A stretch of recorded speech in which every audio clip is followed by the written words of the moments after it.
Terima kasih pemirsa, Anda kembali bersama kami dalam Power Breakfast. Pemerintah terus mendorong diversifikasi produksi untuk mengantisipasi inflasi pangan yang bisa mengarah menjadi resesi ekonomi. Salah satunya dengan mengembangkan produksi sorghum sebagai pengganti gandum.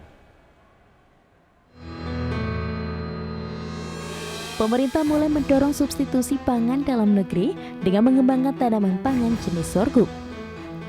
Berbeda dengan gandum, sorghum memiliki kadar bebas gluten yang disebut cocok sebagai alternatif bahan pangan di masa depan.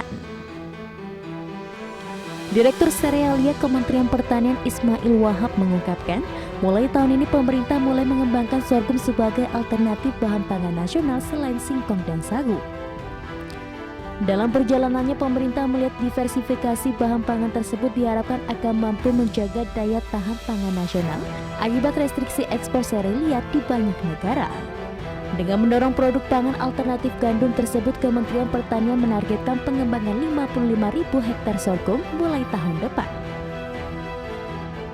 Tahun depan kita akan mencoba mengembangkan sekitar hampir 55.000 hektar tahun ini, secara yang sudah tertulis di pagu indikatif kita ada 15.000 dan kita mengusulkan tambahan 40.000, sehingga total tahun 2023 kita akan mengembangkan sebanyak 55.000 hektar, dan ini bisa untuk mengantisipasi sekalinya gandum betul-betul langka di dunia.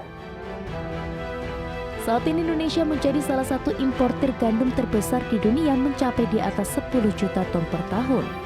Pada tahun 2021 saja pertumbuhan impor gandum terus meningkat hingga 26,6% secara tahunan. Diperkirakan impor gandum akan kembali naik menjadi 27% pada tahun ini. Dari Jakarta, Raharjo Patmo, IDX.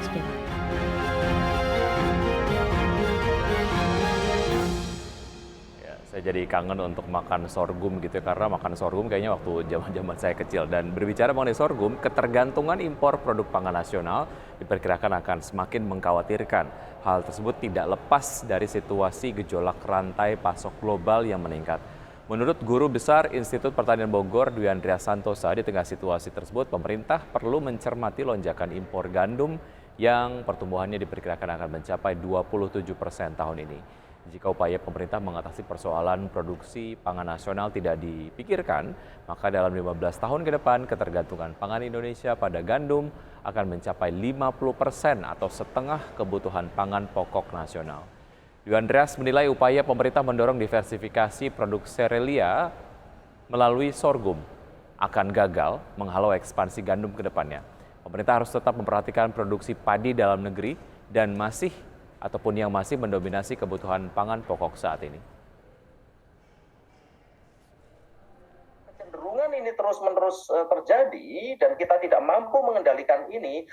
Ketika 100 tahun Indonesia merdeka, saya khawatir 50% kebutuhan pangan pokok kita sudah tergantikan oleh gandum. Bukan oleh sorghum, bukan oleh jagung, bukan oleh yang lainnya yang tadi yang disebutkan, tapi oleh gandum.